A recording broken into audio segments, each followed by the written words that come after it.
The majority, thank you. The majority of our staff reside in the land of Yukuts, and we recognize their influence and right to the land that we live on. Yes, beautiful.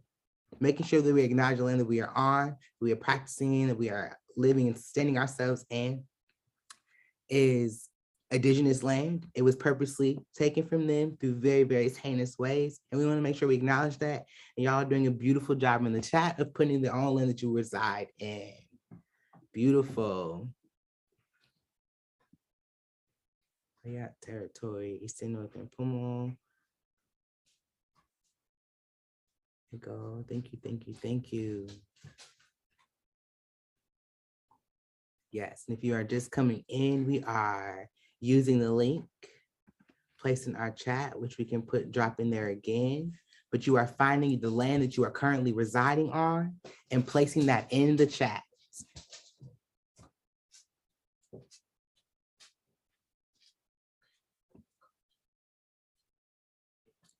Yes, beautiful, y'all. Thank you so much.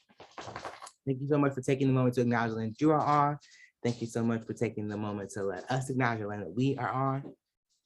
Y'all did a beautiful job. All right, we can move to our next slide. Yo, before we get into our training, I want to introduce YLI, or the Youth Leadership Institute. At the Youth Leadership Institute, young people realize their power by learning to use their voice to create meaningful change. Young people, particularly youth of color and their allies, are deeply motivated to address inequities in their communities. Young people got this, right? YLI, in our position, we are just giving the young people the tools, figuring out all the dope language that they need to navigate all the systems that they have in spaces for them, but the young people know, right? And adults, our jobs, their allies, is to get on the train that they are on board with what they are on, and get with it, right? Put the resources, get the money, get all the resources, all the things. That's YLI's job, amongst many other things. But if you want to learn more, you can go to YLI.org and check us out. All right, and our check us out link is in our chat. Thank you, Elaine. All right, we can move on to intro. Our team meeting the folks that are bringing you all the training, all the facilitations, all the background work. We have Patty. Just raise your hands, boom. We have Yami. We have Montse. Hello. Yante, it's me, Elaine, and Cody. These are our beautiful, brilliant people bringing you today's training, and we are super excited and are super thankful that y'all are here. We invite y'all again that if you are just trickling in and just coming in, that you change your name and add you don't have to change your name, but add your pronouns onto your profile so we know who you are. So that is our amazing team. This is the amazing org bringing you all the things, and I will pass it to myself again to go over some Zoom functions before we move on to introductions. So we're trying to let you be as comfortable as possible. Your camera can be on or off. Your mics should be on unless you are talking, so we don't have any background noise or any other ways to interrupt the folks that are speaking. And we invite you to use your chat functions. Use your thumbs up, use your reaction functions, use your thumbs down, your yes, no buttons, your hand raised, your hearts. We love heart reacts. Show us some love, show some folks that are speaking some love. And if y'all got that, can we use our thumb reacts or a thumbs up if we're like, yes, cool, got it, or a heart reacts. Boom, bam. If you're like, yes, I understand chat functions, we got it. Put a thumbs up or a heart react. Boom, many hearts, many thumbs. Beautiful, folks are like, we got this. All right, perfect, y'all. So now we want to get to know a little bit about you all that are here with us today. And we are going to move into introductions. All the introductions should go in the chat. And we are asking folks to put their name, their pronouns, the org you are representing and coming in as, and what is your favorite part of summer? The most dopest time of summer, the moment it pops in your head, drop it in the chat. We want to hear it. So your name, pronouns, org that you're representing, and your favorite part of summer.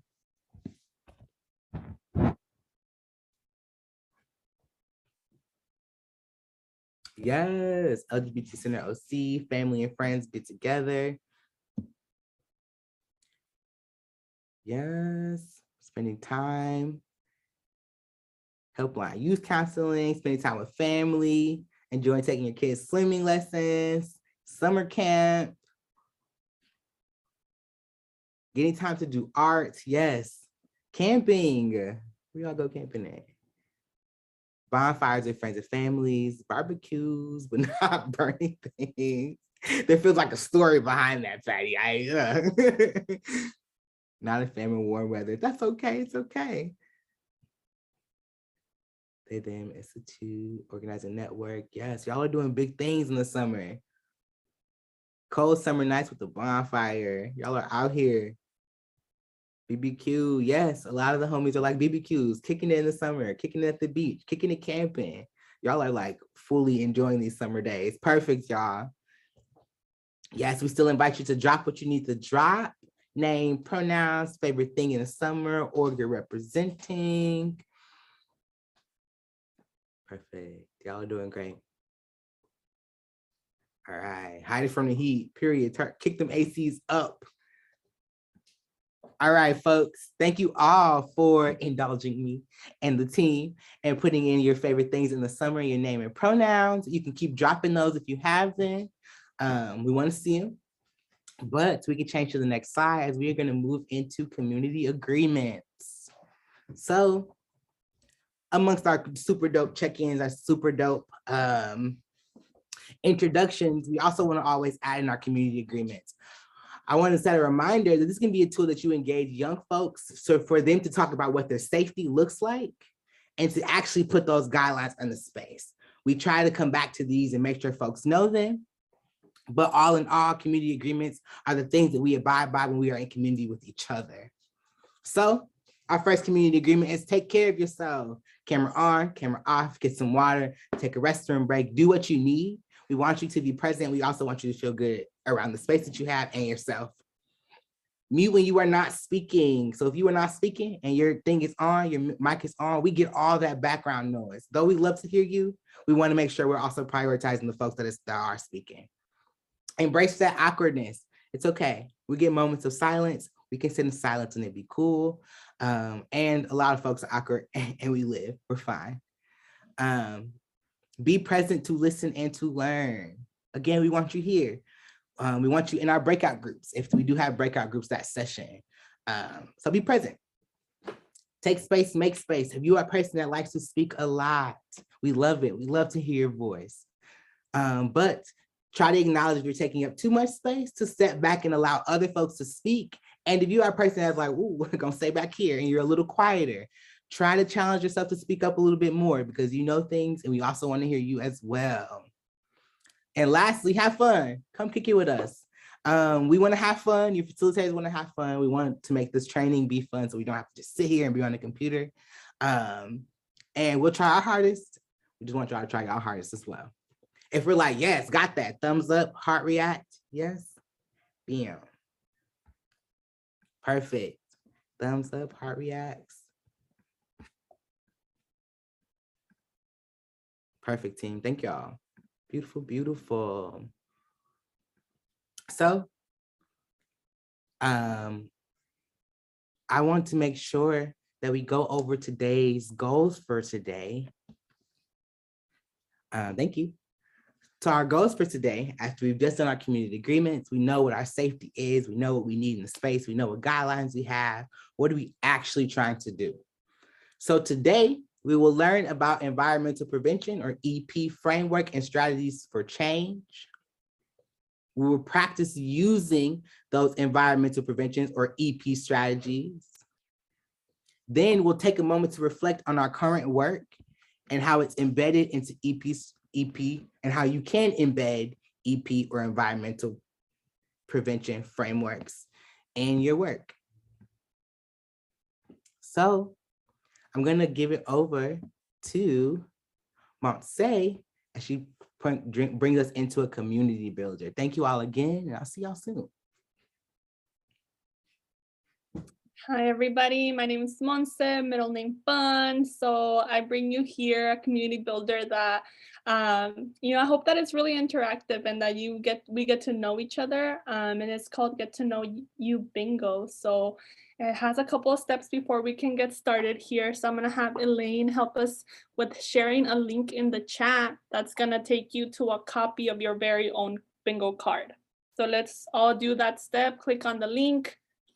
Give me a thumbs up or some kind of emoji to let me know that you have your own card in front of you. And I'll give you a little bit of time to do that here.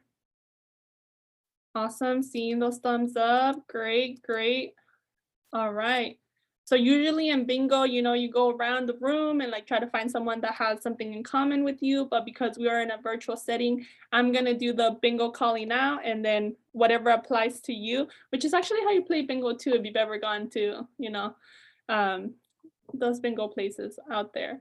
And the first 5 people that say or chat bingo are gonna be getting a $50 gift card to DoorDash or Uber Eats. So, we're just trying to create some incentives to participate here. And I know that we're setting a precedent. So if we do it this one time, like we are going to do it more times throughout our trainings here to, make sure that we're participating, that we're having fun, and that we're getting to know you. So after we hear our winners, I'm gonna ask one of the winners. I mean, we're all winners here, but the bingo winner specifically.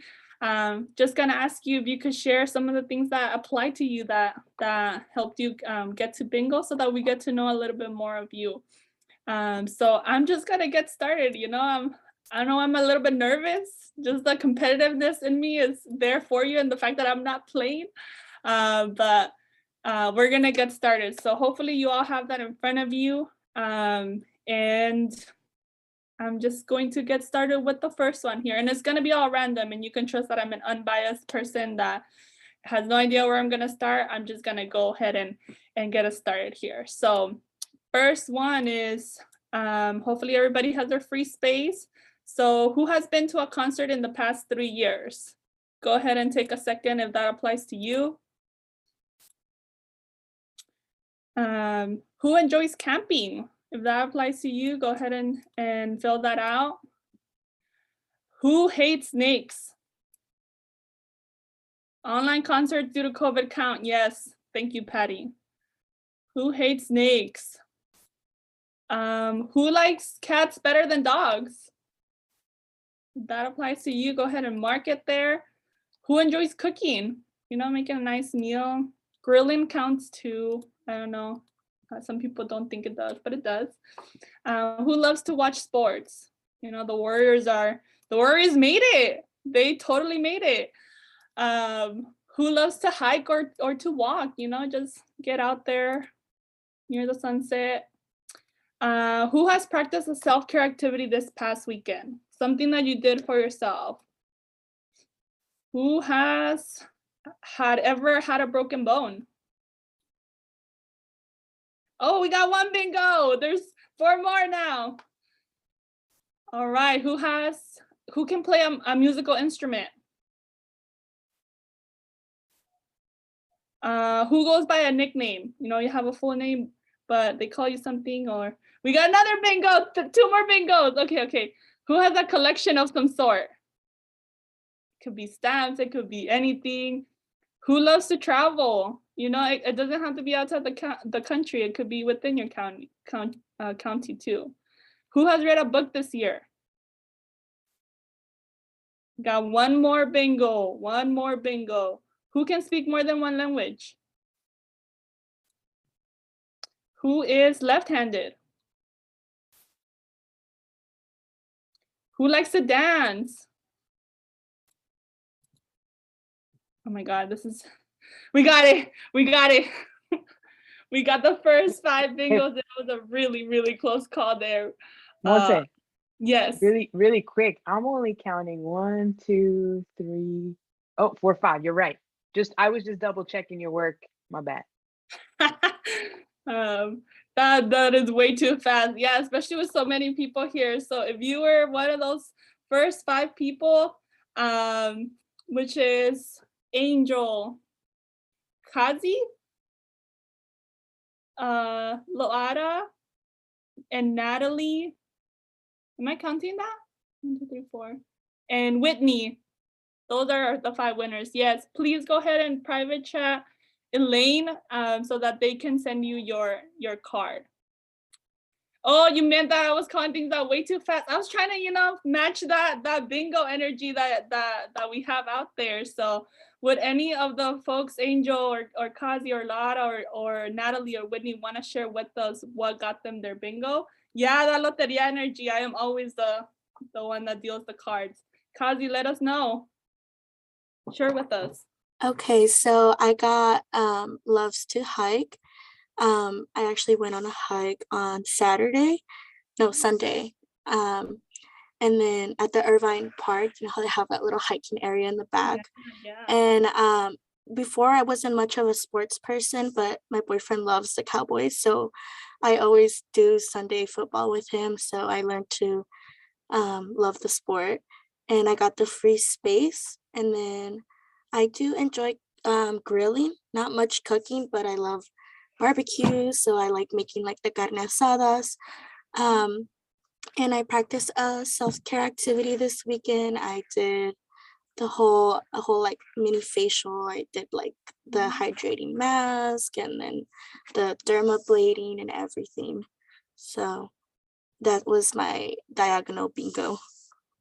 Thank you so much, Kazi. Mhm. I go to Irvine Park all the time too. I'm here in Orange County, so love to hear it.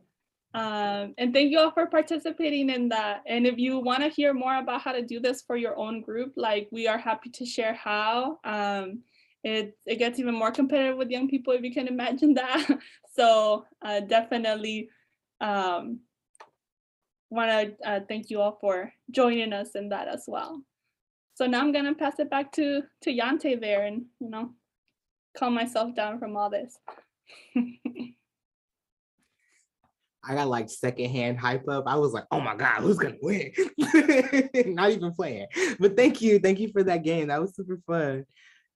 Yes. So to dive us back into the work, though we will still be having fun. We want to talk about the war on drugs. So we know that the Elevate Youth Program is a statewide program that prioritizes, it centers, and makes sure youth leadership is in under-resourced communities harmed by the war on drugs. We make sure those young people are centered, right? It's a program of the California Department of Healthcare Services funded through the Proposition 64, administered by the Sierra Health Foundation. This is a statewide program. It's providing funding and technical assistance for organizations that are developing or increasing community substance use disorder prevention, outreach, and education focused on young people, focused on our youth. So we already know, right? Or we assume that we already know that communities of color are more impacted and endure consequences of systematic racism in all aspects of their lives, from work, from our housing, from our careers, right? All of these things are impacted by systematic racism, including punitive physical, emotional, and economic impact. All in all, the whole person is being impacted. The whole person you can't just be like, well, leave it at the door when you come into work. That's not real. And we understand that. So we want to ground ourselves on a brief description of what the war on drugs is through a video called A History of War on Drugs from Prohibition to Gold Rush. The video is about 4 minutes long. We ask that you stay present throughout the video and really dig into what's being said. All right, next slide. Thank you, Coach.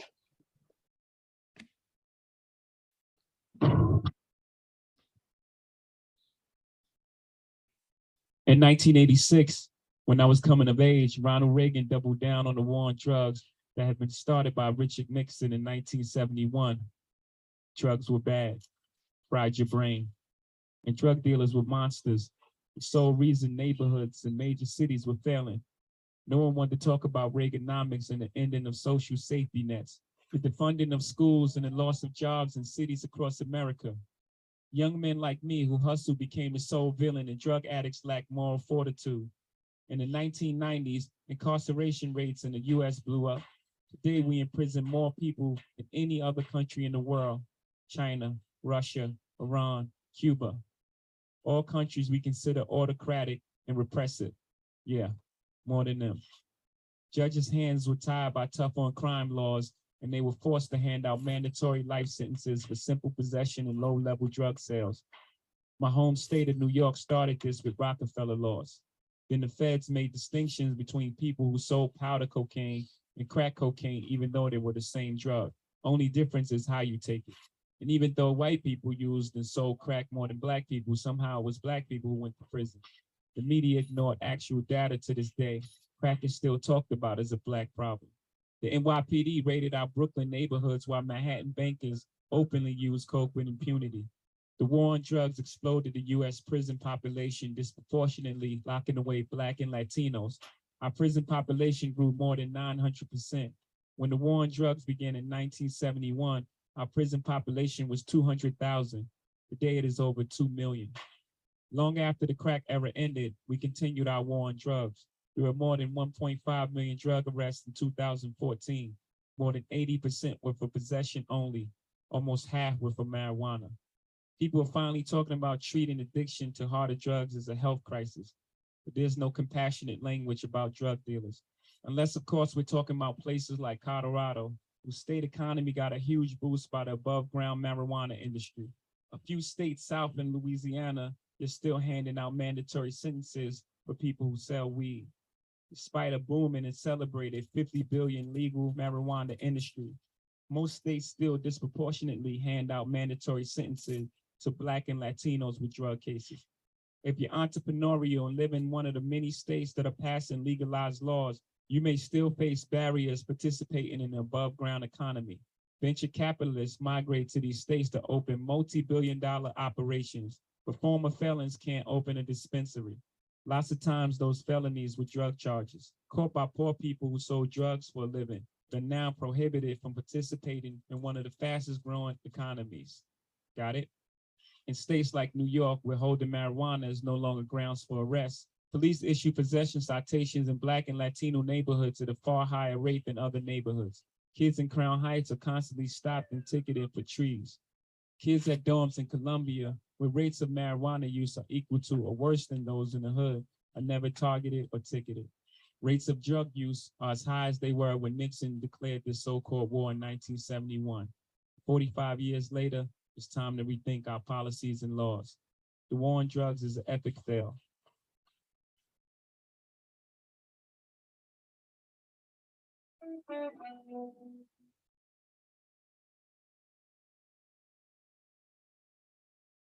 Thank you. I want to take a moment to really soak in that video, to really understand what you heard and saw.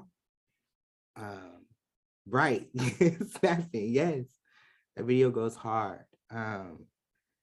And it very, very, very clearly shows us the consequences of systematic racism, shows the consequences of systematic racism are punitive physical, emotional, and economic impacts of communities of color. Black and Latino folks, specifically Black and Latino men, are being incarcerated at large numbers, right?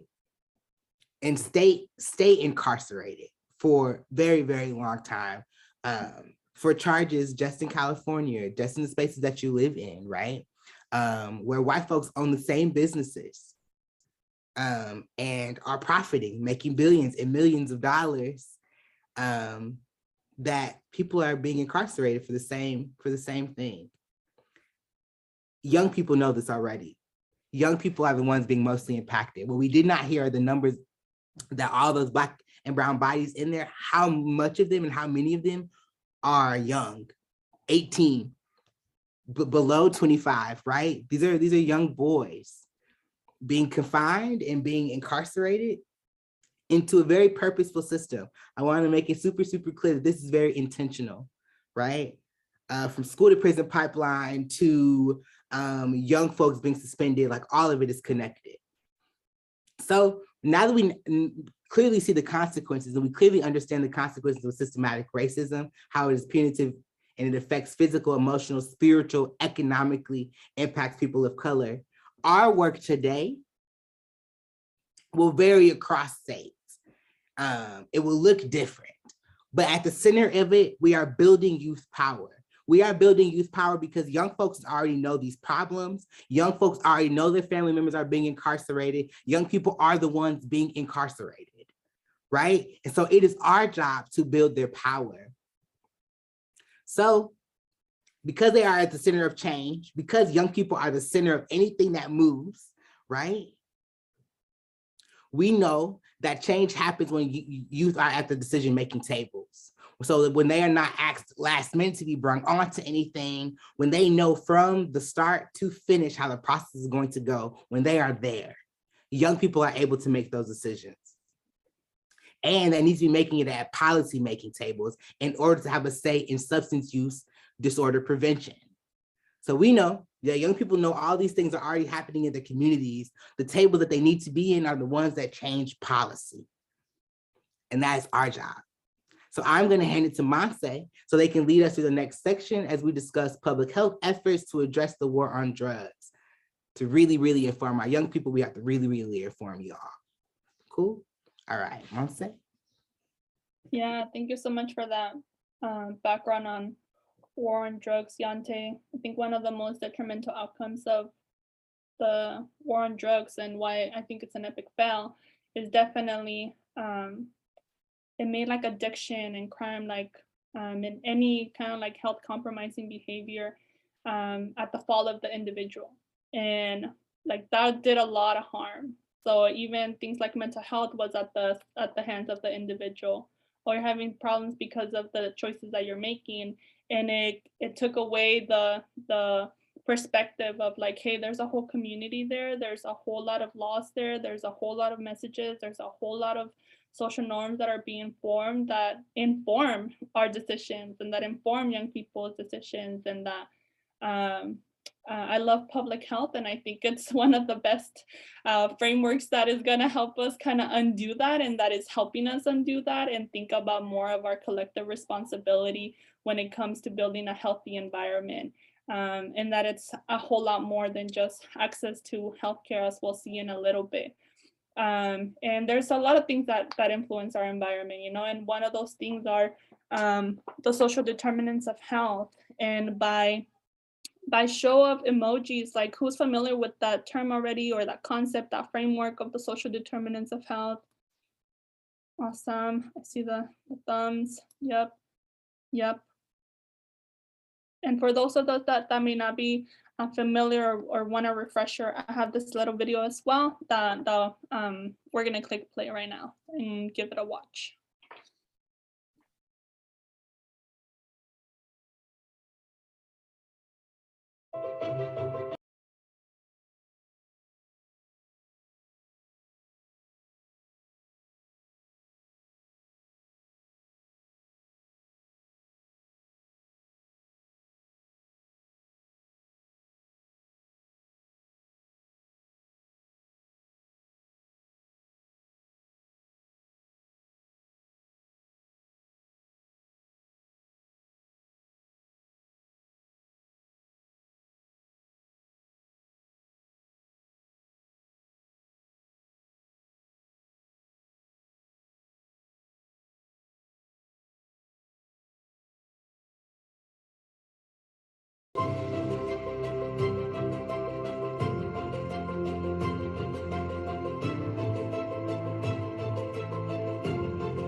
Can we go to the next slide?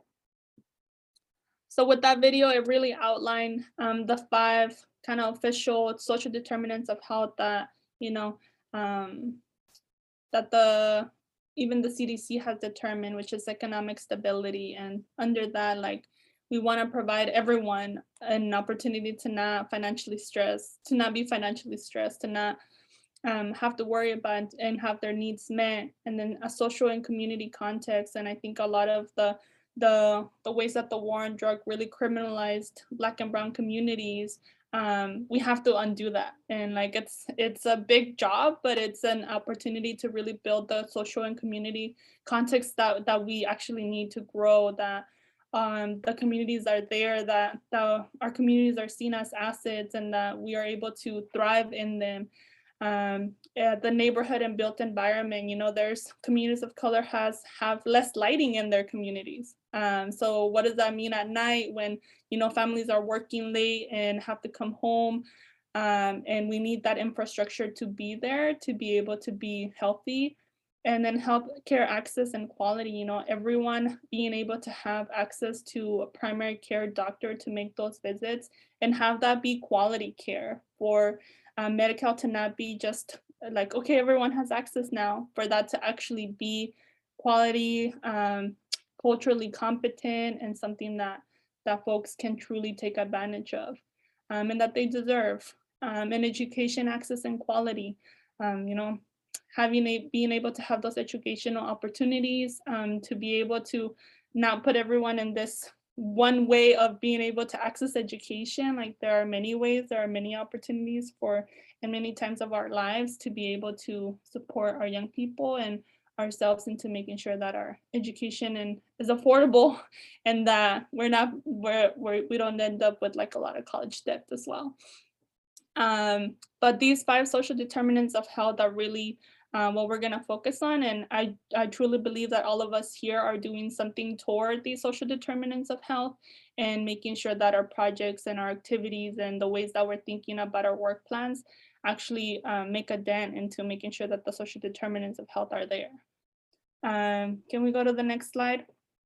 And one of the frameworks that we use to get there and to tackle one of the social determinants of health, or many, if you're working at an intersection of many of these different social determinants of health, is the public health triangle, which is a public health model to help us kind of think about health problems. There's 3 parts: the individual, the role that they can take, but it's not just that.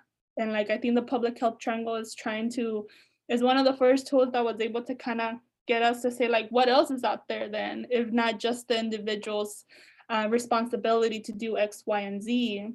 It's also the agent, the thing that's doing harm, the ways that these products are messaged, the way that they're put at the eye level when you go into their liquor store.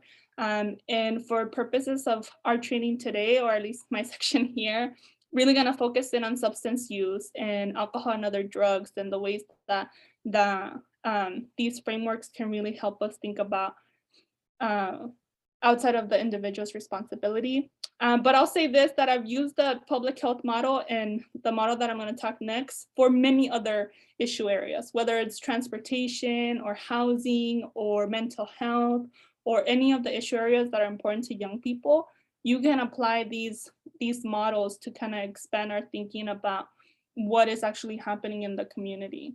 And today we're going to focus on the environmental aspect of this triangle, of the norms, the messages, the availability, and the rules that make that specific issue area, in this instance, substance use, either better or worse for the community. So we can go to the next slide.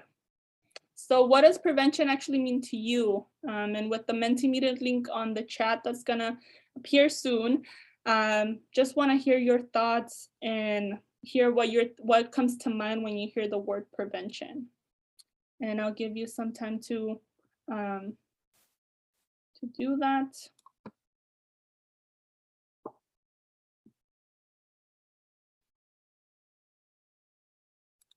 And yeah, thank you so much for starting to share in the chat.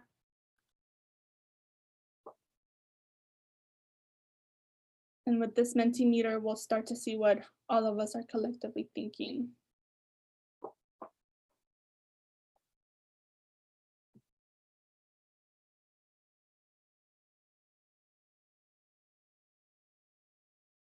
Mhm.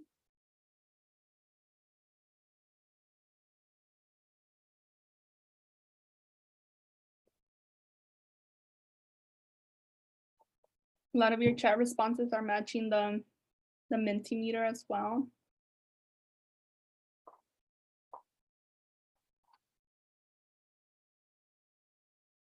Mhm.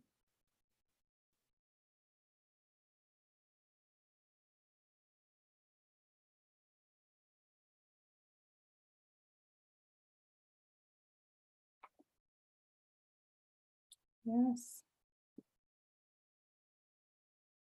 Definitely, I agree with you, Natalie. The main things that are popping up are education, access, support, resources, alternatives, choices, safe spaces, access to opportunities, and equity. Systemic change I see there. Knowledge and transformative change and equity and advocacy. Yes, I think all of this, and the one that's popping up for everyone is support.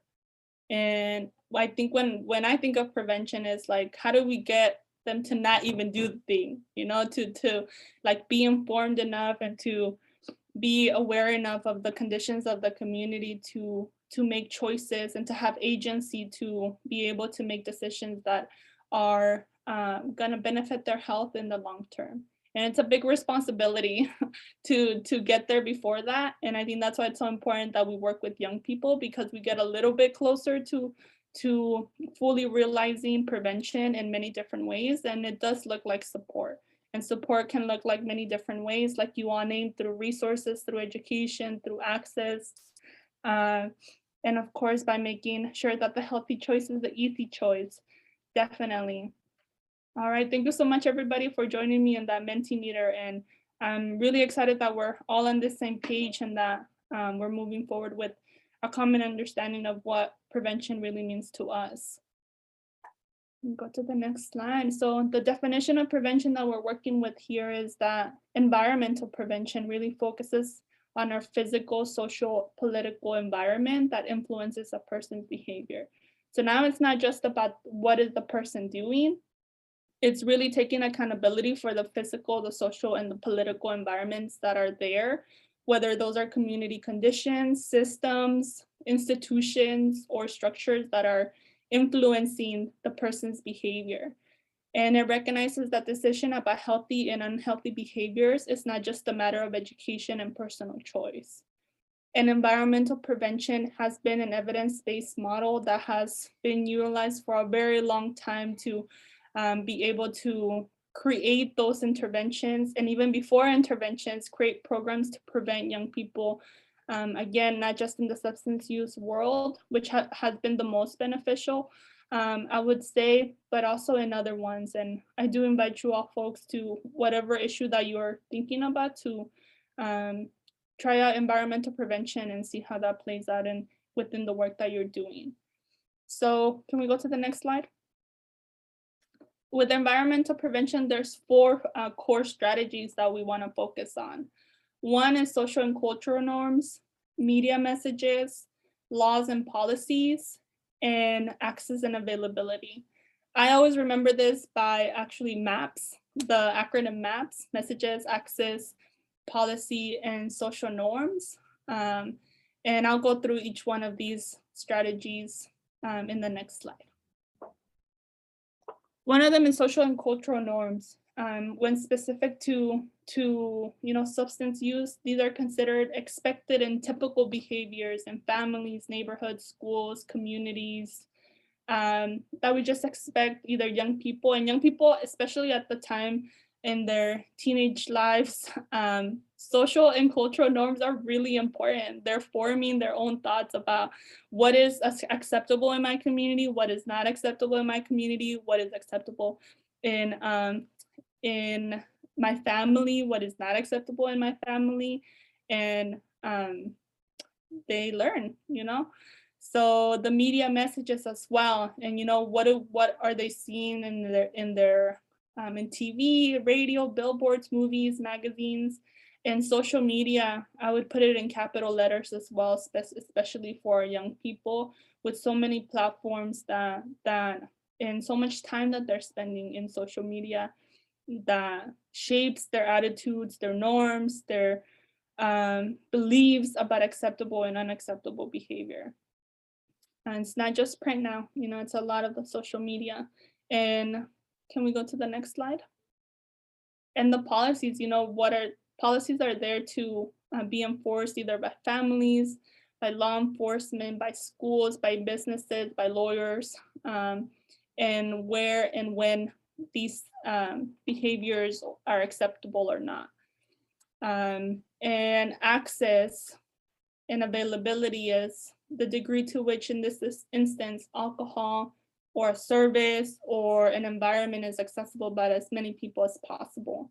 I think we're all familiar with the example of just having a lot of liquor stores near where you live and having so many access points where you live and not having as many access points to healthy foods or not as many access points to youth community centers or community centers that offer at least activities for young people to be able to be engaged can really have an impact into how communities utilize different substances all around, and just how easy it is and where it is sold, what is the cost, who's making it available, and all of these for maps, for messages and access and policies and social norms, they're all very much connected, you know, and they're all very much they intersect with each other.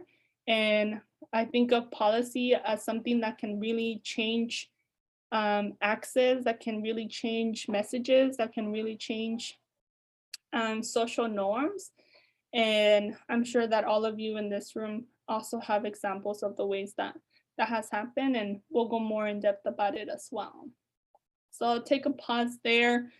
Is there any questions, any thoughts that are coming up for folks when it comes to environmental prevention?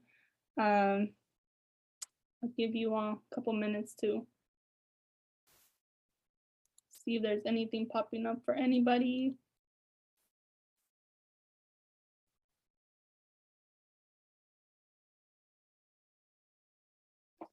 Alrighty, so with that, I want to take us into an activity. Before we go into the activity, let me just reiterate why environmental prevention. And I keep on saying collective responsibility because we really do believe that. Like, we cannot just say like it's your fault you're drinking. Like, there's more to that, and we have to have that critical thinking of like, let's find out what is underneath, let's find out what is influencing this behavior, and let's get the right support and the right resources that our young people need. And rather than addressing public health issues by targeting the individuals, environmental prevention does a great job of targeting the community practices, the attitudes, the values that encourage unhealthy and unsafe behavior. So now we're looking at a bigger picture of like what's happening in this community that we can change, or that we can strengthen, or that we can alter just a little bit so that it has a better outcome for our young people. And environmental prevention really succeeds by promoting long-term systemic change that promotes healthy behaviors and attitudes, therefore reducing that high-risk behavior. And you know, these outcomes is what we aim for. That long-term always sticks to me too, because young people work on something now, and it's something that 10 years from now, it's still going to be there. 20 years from now, it's still going to be there. The young people that advocated for the first ever, you know, smoke-free multi-unit housing policy in 2008 set a precedent for now, you know, 96 different jurisdictions having those policies and reducing the availability and the risk of early smokers in all of California. And those young people in 2008 are now not the age that they were before. So we know that the long term is really important, and that it's not just also about youth engagement. And, you know, we're not just engaging them for this one project, we're engaging you for a really long-term process of systemic change in your community. And yeah, no worries about maps. Like, I find it very helpful. Like, I always want to remember this because like you said, it really does apply to alcohol, tobacco, marijuana, and all of the different substances, opioids that are really coming up, and fentanyl that is really ravaging through a lot of different communities right now. So with that said, now I want to take you all into an activity for us to practice this maps. I guess it could also be called like a roadmap too, now that I'm thinking about it. Road maps, get it? Okay, you could totally take that and run with it. I do not take credit for that. So with our activity here, if we could go to the next slide, we're gonna have you all break out into a room. So you're going to be into a breakout room, and we're gonna share access to a Jamboard. And the first thing is you're gonna see this slide with this young person here. You're gonna start by naming your young person. Actually, before that, make sure that you name what group you're in. So if you end up in room 1, you're group 1, room 2, you're group 2. And once you all are like in the right Jamboard, start by naming your young person. You know, you be creative on that. And then you can use the Jamboard functions. It could be text, post-its, or icons that you'll see. I think we have a slide on that. Yep. That you can copy and paste to kind of tell the story in a different way through pictures, which shout out to Cody for doing this slide and making it accessible to you all in this way. And then we can go back to the first slide, Cody. The job during these 8 minutes that we're gonna have together in your group is to come up with, the theme is substance use. So I would wanna ask you all to come up with what are those social norms that exist around substance use? What access points are there to substances and substance use in your community? What messages are there? What policies currently exist to your knowledge of? Whether it's local policies or statewide policies that limit substance use, and just throw it all out there in your Jamboard. And I'm gonna ask one group at the end of this all to share with us what came up in your Jamboard, and we'll have a little bit of time to debrief. Do the directions make sense? Is there anything that can be made more clear? If they are clear, give me a thumbs up or let me know. Can you say that again? And just for clarity, Monse, I can show folks the Jamboard right here. Yeah, too. please. Yeah, so you'll see the first 2 pages are the instructions, and then afterwards is where you can name your groups and things. And then so you can hop on any one of these pages, just make sure you put what breakout room you are. Amazing. Sounds great. Thank you so much for letting us know, Milo. So whenever Elena is ready, we are going to open up the rooms and bring you all back at 11:02.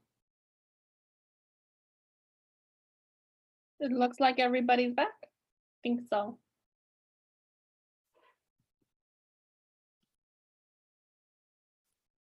All right, can I ask one group to walk us through their Jamboard and just like tell us the story of what you were thinking here? Give y'all some time to share. And I acknowledge that this was probably not enough time. We understand that. We have another activity for you to continue practicing this. But some Jamboards look really complex. So I know there's folks that worked on this.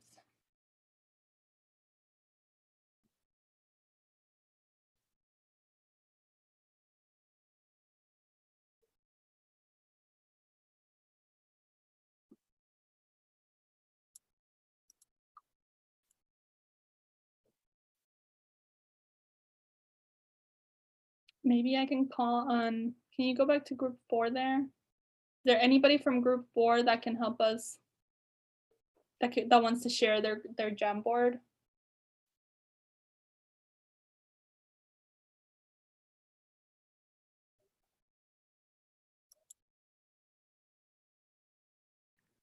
You I got can the share a little bit. yes. Thank you so Hi. much. Yeah, so we kind of just started randomly adding, you know, we didn't really have time to talk about how the process of our story is going to work out. But what the things that I added were kind of, there's this push-pull effect with substances, like within communities, where there's a lot of mixed messages from, you know, the media has a lot to do with, you know, with the messages that they how they market to communities of color. So like vaping, you know, if you do well, and I mean, like if you drink or do drugs, you fit in with the crowd at school. So that's why we have the young person drinking and he's being applauded, or they're being applauded. Vaping is also marketed, well, when it initially started, it was marketed as being healthier than smoking. So it was like a healthy alternative, quote unquote. So the little shops with the alcohol and on the windows, it's more for the accessibility of alcohol. You know, unfortunately, youth do tend to drink a lot. They binge drink and when they're young in school. And some of the messages that we have here are the messages that I thought, or we thought, you know, that lead to the issues that we have in our community. So the school to prison pipeline. Within our culture, a lot of cultures stigmatize, you know, the use of substances, and which leads to the criminalization within schools of youth, where there's this push out, where there's zero tolerance policies, and leads to kids being thrown out of school in districts that end up, you know, unfortunately, you know, this vicious cycle of committing the same crime and ending up in prison. So that's some of the few things that we have that we added into our message here in our story. Sorry, it was all over the place. No, thank you, Manuel. And it's okay that it's all over the place, because like I mentioned earlier, like these are connected and they have consequences as well. So that's why we focus on the environmental prevention part of it, because if we can stop the environments from, you know, perpetuating the things that lead to unhealthy choices, then there's some hope to actually create some change. And yes, I was like, who's Miguel? I was asking you, but then I remember we asked you how to name the young person. So love that name as well. But thank you so much for sharing, and you did a beautiful job in walking us through that Jamboard. And with that, I think what we have next is our 5-minute break. Welcome back. Whew, I'm out of breath. I danced that full 5 minutes. It's been recorded, so if you'd like to catch it, feel free to download all the documents.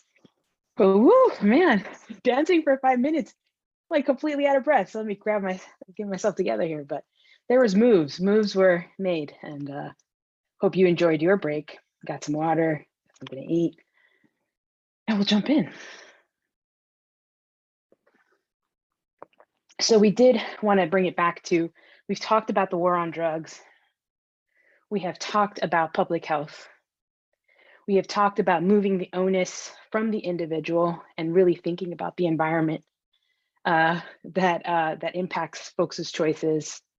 We talked about environmental prevention strategies and how if we and when we shift access and availability, when we shift messages, when we shift policies, and when we shift cultural and social norms, that we can really get the heart of the matter. So we don't have to shift something to change it, but we also need to think about what are we shifting to? So if we're limiting access to substance abuse, what are we increasing the access to? If we're changing the messages that promote this, and you know, we don't have a whole nother session, but we can talk about capitalism in the industry, the alcohol industry, tobacco industry, marijuana industry that are promoting these messages.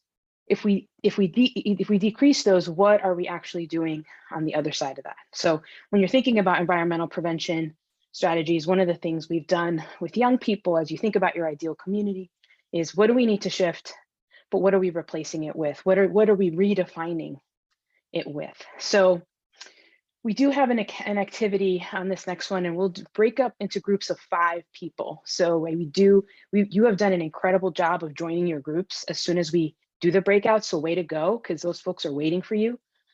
So incredible work there. And what we're going to do is I'll review these directions and then I'll show you the document we're working on before we break out into our group. So you'll have 10 minutes to review 3 options, and I'll go over those momentarily. And we'll put that document in the chat as well. And you'll choose one of those options in this document to talk about as a group.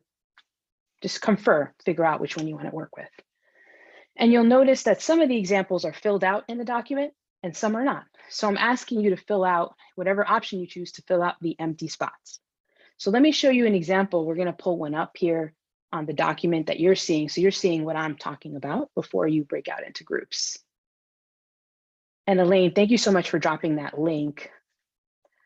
Let's do one thing at a time. Let's make sure everybody can make a copy of that link of that document. Give me a thumbs up if you can do that.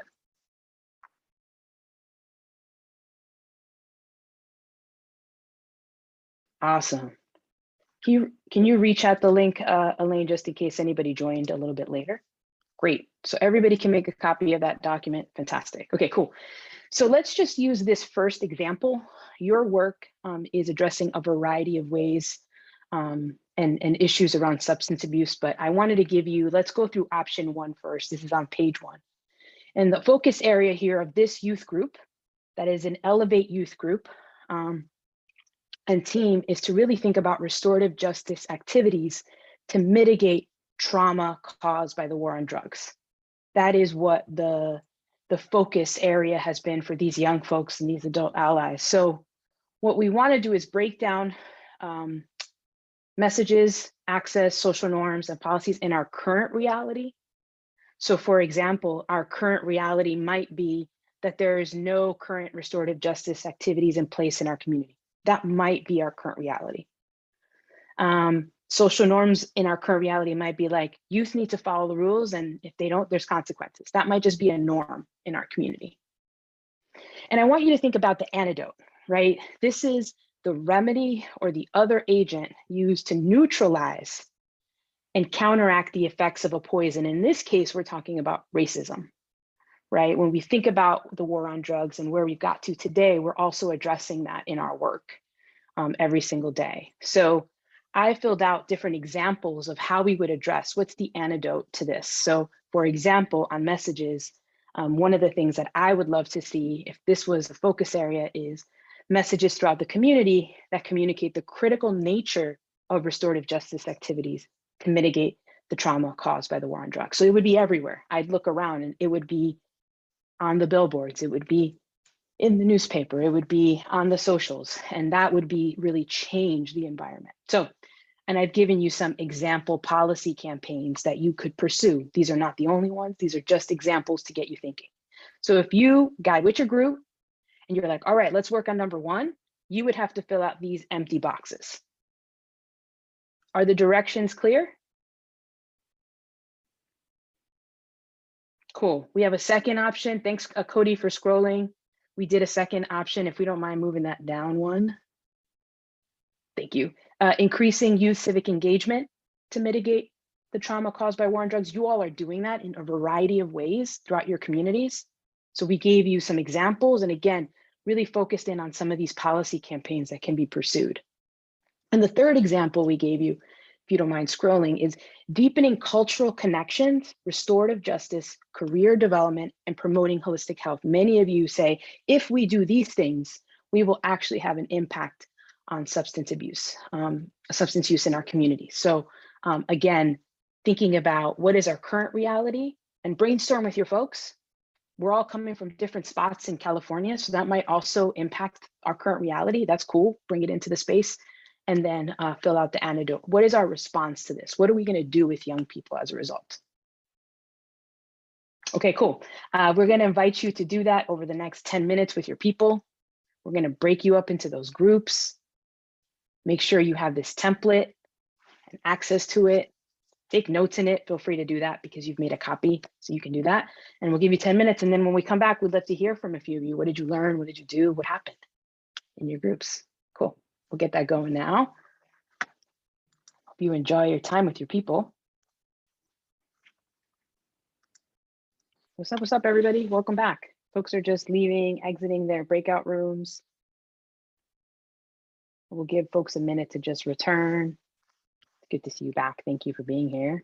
Hope you had a good time with your people.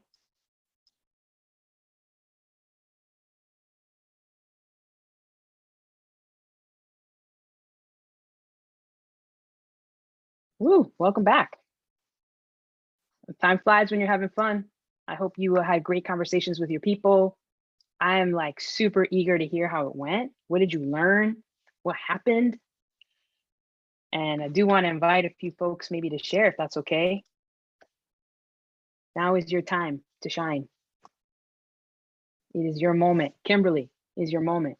Well, I just want to say my group, we really spent most of the time like choosing which one to do and then wrapping our head around that. So we literally got through the first box. I was like, that was the fastest 10 minutes ever. So unfortunately, not a lot came out of it, but I think like reframing it so that we understood it better was like really helpful.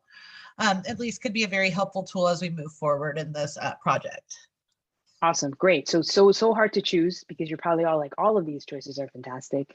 And doing that kind of activity, even with your staff, with your young people, kind of showing the antidote, right? And you know, we're not living in a binary world, at least I'm not as a gender nonconforming person in the world, right? So it doesn't have to be a good or bad. It's really what is happening in our communities and what are the shifts we could make in the work that we do. So thanks for sharing. Others. What did you pick one and what was the conversation like? I'm going to invite you in. Now is your moment. Natalie, do you want to share? Yeah, I can share a little bit. We chose civic engagement, and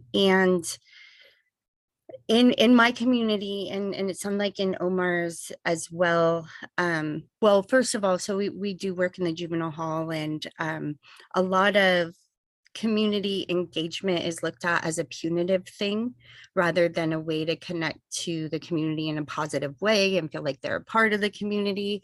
And so our organization in particular has always just really had a different view on community service and tried to help shift, you know, those norms of thinking like, oh, I'm in trouble, so I have to pick up trash, you know, but really kind of shift that idea as something that's way more empowering and way more connecting.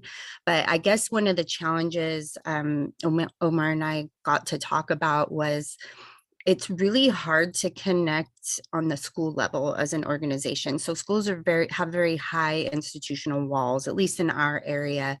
And then he had mentioned something about, you know, COVID, you know, exacerbating that, but ours have always been really high. And so rather than connecting to the, you know, the community, they really don't do that much. And so it's really kind of like a disservice. And, you know, the alternative high schools, however, are much more open. And honestly, I think they have an advantage of being able to connect to the community because they need the community, you know, and I do think the mainstream high schools do as well.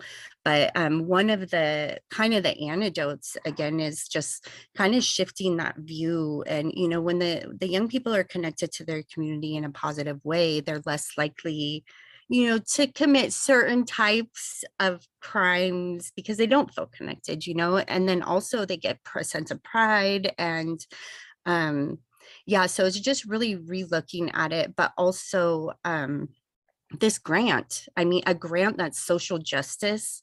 When I told my young people who have much frustration about all these broken systems, the mental health system, when I said, you know, this, you know, funding source wants us to make change and believes we can make change. And they just about cried because they're like, you mean we don't have to just sit here and complain about it, we can do something. And that in itself was empowering. And I think really having that focus is good. And I'll be quiet now, but thank you. No, please don't be quiet. We all want to hear you and really appreciate you sharing, right? And I think one of the biggest lessons we've learned that schools are challenging, right? Like just the climate is challenging right now. And one of the entry points we have often chosen is that last point you made around, we know that more positive, like in terms of youth development, young people have better development if they are connected to community, if they have a caring adult, if they have connections to their peers, if they have access to decision-making opportunities and leadership. We know there's like research that backs that up. And so one of the things we've done is to try to get in front of the school board to pass a resolution about the importance of youth development. For example, just as a primer, right? Can we get the school board to basically pass a resolution about the importance of young people connecting to resources? Bottom line, get them in writing to say that before we start to shift other things. It is a little bit of like strategy game, right? It's a chess game. If we do that, folks have all kinds of feelings about kind of how quickly do we escalate something, and how quickly, other organizers might say, no, we go hard and we ask and we demand that this be the thing that we get. And there's a spectrum of those choices we make in community. And I would say in this case, if we want schools to care, we have to put them in writing caring. So presenting them with research and data that says when young people are connected to opportunities, they are more successful. We believe in that as a school board. Our community organizations provide those opportunities. Get them to say that first before we move. And I know that's like taking little steps, but that is policy change. That's getting them on notice, right? And writing some vote of support on this before we ask for other things. So that's just a strategy. That's what we've done. And it then allows relationship building to happen. It then allows like you to see, who the haters are, who you need to neutralize, who your supporters are, and you start to power map that out so that you could then make a bigger ask. That's how we've started. We've been successful in that process. But if you ever want to chop it up about that, please sign up for office hours, because we can break that down. Because you got to have a plan A policy, a plan B policy, a plan C policy, and young people need to be prepared for all of those options. Thank you for sharing, though. Can we have one more person share before we move forward? It's your moment. It's your time. I can share. Thanks so much, Alejandra. So we also had that we couldn't decide, and we went into increased youth civic engagement to mitigate trauma caused by the war on drugs. And something that I went ahead and added, we were trying to navigate the activity as a group. But something that came up would be K through under policy, K through 12 punitive actions against students who have a background with drug-related issues. I believe that a lot of work is being done around schools, but we're not really looking at how it connects with the people outside of students, right? We're talking about parents and their homes and mobilizing the community by also discussing and having dialogues around not only are people healing from drug abuse seen at home or growing up, but they are seeing it in their environment at home. And how are these issues causing a ripple effect in the students that are actually healthy and are having to be in the same room or in the same environment as other students who are healing, and how can they be allies, and vice versa, right? How can we help deepen some of these dialogues within the community? And I guess the way that would look like in a campaign, one of the examples was lead a school-wide campaign. I believe it'd be community-based, and some of the nonprofit organizations are doing a wonderful job, at least in my area, with this, but not necessarily working directly with we always see the youth that are impacted, and it'd be amazing to hear and focus some of the campaign uh, objectives around youth that are having to witness the hurdles in the healing process of other students and how that's impacting them as well. So that's pretty much at my end. Thank you very much for the space. Yeah, no, thank you for sharing. And one of the things you said was really beautiful is that you campaigns can be coalition-wide campaigns, right? So you may find other folks in the community also care about this campaign, and you may take that all together to your local city council, to your board of supervisors, to other community leaders that can really help, where we're making a direct ask. We're asking for something to change very specifically. And so sometimes folks have created coalitions. I think historically also, our biggest wins lie in coalition work, when we can have that solidarity, connection points, intersectionality, and bringing folks together on something. If young people know that in their zip code, if they connect with other young folks in another zip code and they have similar and different experiences, they can come together around something. We did a big policy campaign on transportation, and this was the thing where, like, the young folks, particularly in San Mateo, were disconnected from transportation and had taken out our school bus. Folks on the coast were disconnected from those opportunities, right? They couldn't get from point A to point B. So how could they be successful? How could we expect them to do that? And we got into a whole coalition of folks, not folks that just lived on the coast that cared about this, but other folks that saw the value in ensuring that we had transportation access. So building those coalitions here now with this team, with this group of Elevate partners, y'all, like, there could be huge momentum. We could think about, how do we raise this to a statewide policy space where we're getting statewide folks to sort of take this up in big ways. And there's a lot going on, but just putting that out there. So thank you so much for sharing, Alejandra. I hope that resonates. Give me some snaps or some thumbs up or some edits in the chat. That's sounding all good to you. All right, cool. And feel free to edit me if you're like, nah, that's not my experience. This, we have to help each other out. Great. Thank you. So we would love to actually get a sense from this group, what are those campaigns you're pursuing? And so we're going to move the slide ahead and have you do this Mentimeter. We're going to drop the link in the chat, or you can, we getting fancy with our QR codes over here. You can use the QR code to get to this Mentimeter. And the question is, what are the possible campaigns you might want to pursue? I know that you still need to talk to your young people. I know you're going to make those decisions together, and we're going to let young folks lead, but just asking this group right now, what's in your mind in order to shift norms, limit or increase access to things, change messaging, or strengthen or create new policies? What are those campaigns y'all are thinking about? Go ahead and click that Mentimeter link, type it up, and we're going to pull up the results momentarily. Thanks for doing that.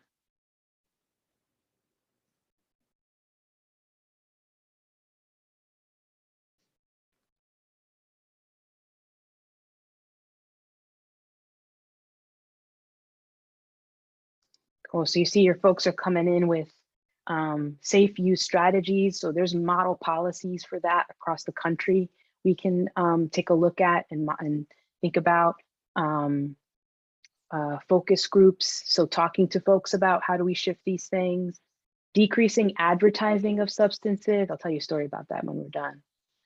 Limiting marketing. So let's get in front of those billboard folks that are paying hella dough to put these messages up. Can we limit the amount of that level of advertising in our communities? Writing letters to representatives, making direct asks. We want this. Here's a set of solutions we have. A campaign on social media messaging. Why don't we ask, who is it, Meta, to limit the amount of alcohol ads we see in our communities? Monse will tell you about that. Drop a link on that, Monse, folks that are doing some statewide work there. Involving youth in decisions. Sorry, it skipped for me. More programs for rural youth. Let's ask city council to set aside X amount of dollars for more rural programs. Boom, drop, mic drop. Sorry, I was dropping mic instead of mic dropping on that one. But those are the moments where we're making those really clear, direct asks, and we have data that supports our ask. with young people. Use of cultural medicines as a holistic approach. Why are we not promoting holistic approaches to health? Why is that not on billboards everywhere, right? And giving folks access points. So there's so many great options here. What we will do in office hours, if you decide to sign up, is kind of really try to get it crystallized. So you feel like we got a plan A campaign, we got a plan B campaign, and we got a plan C. That's super important in this work. So just want to highlight that. The story I will tell though is we were working with the middle school in San Francisco, and the middle school students were looking outside their window, and the billboard was a big like whiskey. It was an apple, and it was like promoting some Jack Daniel's apple whiskey, which is like so not right outside of a middle school cafeteria, you know. And we were actually able to get that billboard taken down and requested that the message on that billboard be promoting, you know, young folks and their messages for the community. So it is possible. It is possible to shift what's out there. You got to get that people power in lock. You got to get that coalition power in lock. If you're interested in changing online messages, that's something that your young folks have talked about. There's a statewide youth and adult coalition. Click that link. Free transit for everyone 18 and under throughout the county through next summer. So Erica, like when we do those campaigns, we also increase opportunities. We increase opportunities for young people. So they're not necessarily, their environment is getting them from point A to point B to be part of the economy, and not necessarily from point A to point B on substance use. So that's dope. Those are the kinds of moments too we need to see in this work. Awesome. Access, like creating healthier school lunches, right? Folks got to eat. So how do we transform the school environment so it's a healthy one folks want to be at?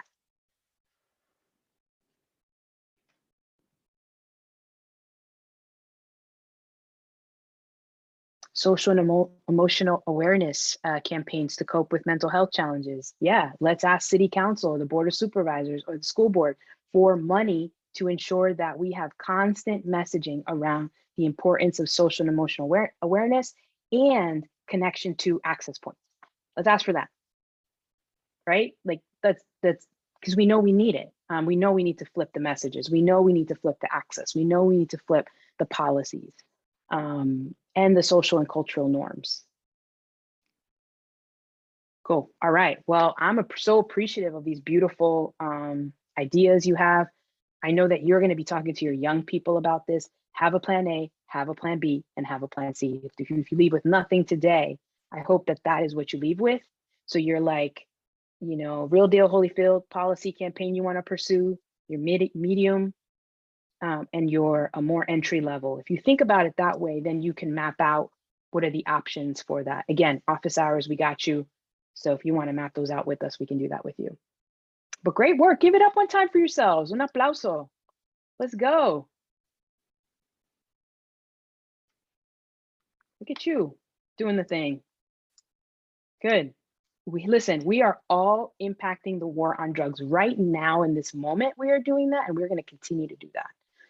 So we're so appreciative for the work that you do every single day with young people. I know it's hard right now. I know recruitment is hard, but I will quote Adrienne Marie Brown, small is all. Sometimes we feel like we need to have 75 young people deep. And you know what? Sometimes we need a core base of 5 that we're rolling with, that will talk to their folks, and that it'll expand once we get to that policy campaign status. So remember, small is all, and like trust that. Go with that, invest in that, because it'll grow really big. So way to go, way to be you. We're gonna move into, you know, the last few minutes of our time here and move the slide ahead. We have an evaluation, but like, yo, let me be real with you. We've only had like 20% complete the evaluation. So we're gonna give you extra, like 9 solid minutes to complete it. Probably takes about 4. Just so that you have it, play some music in the background to get you hyped about that evaluation. We learn from this evaluation. We switch things up as a result of it. So be honest, be real. It's anonymous. Like, we're here to learn with you. So put it out there. Thanks so much for the evaluation link, or hit up the QR code. We'll bust on some music for you momentarily, get you in that evaluation station, ready to do it.